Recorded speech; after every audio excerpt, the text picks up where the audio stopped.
لیکن سب سے بڑا مہلک مسئلہ دل کے اندر انا اور تکبر کا ہے.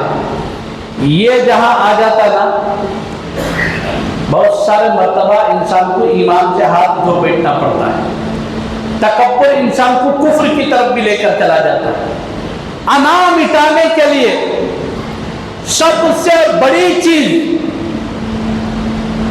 آپس میں ایک دوسرے کو سلام کرو.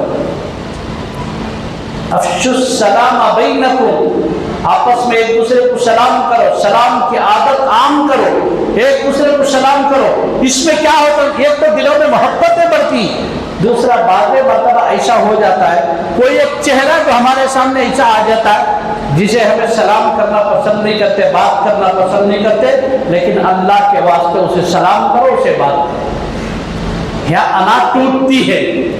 پھر اس کے بعد مسجد کے جو بیت الخلا ہے نا، پیشاب خانہ، اس کی صفائی کرو. اس میں انسان کی انا ٹوٹتی ہے. اور جس کے اندر سے تکبر ٹوٹ گیا، اللہ کی قسم وہاں سے ولایت کے دروازے کھلنا شروع ہو جاتے ہیں. یہ انا اور تکبر ہے نا، یہ روحانیت کے دروازوں کے لیے آڑ ہے.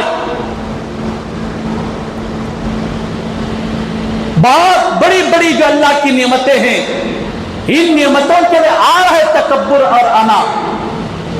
اسے مٹاؤ، اسے ختم کر دو، اسے فنا کر دو.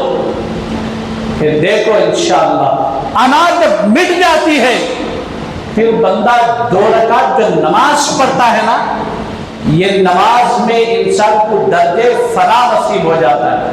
جسے مجدد الفسانی نے کہا تھا، فنا فی اللہ کی تہ میں بقا کا راز مضمر ہے. جسے مرنا نہیں آتا اسے جینا نہیں آتا.